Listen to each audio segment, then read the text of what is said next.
ஜாமா இருந்ததா என்னன்னு எனக்கு தெரியல. பட் இந்த கேப்டன் ஸ்ரீ என்ன பண்ணியிருக்கிறாருன்னா, அந்த டயருக்கு பக்கத்திலேயே ஒரு ரேட்டை பார்த்துருக்கிறாரு. அந்த ரேட்டை பார்த்த பிறகு தான் அவருக்கே தெரிய வந்திருக்கு இந்த ஃப்ளைட்டு எதனால் கிராஷ் ஆனது அப்படின்றது.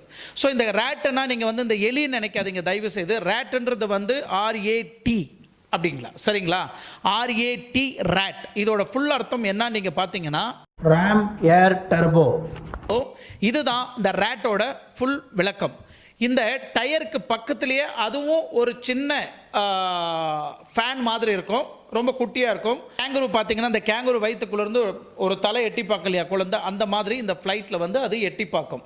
இது வெளியே வந்ததுன்னா இந்த ஃப்ளைட்டில் என்ன பிரச்சனை ஆக்சுவலி நடந்திருக்குன்றத வந்து எக்ஸ்பர்ட் பைலட்டான எக்ஸ்பர்ட் கேப்டனாக இருக்கக்கூடிய நபர்களுக்கு இதை பற்றி தெரியும். எஸ்பெஷலி இந்த ஏவியேஷனில் இருக்கக்கூடிய நபர்களுக்கு முக்கியமாக இது வெளியே வருதுன்னா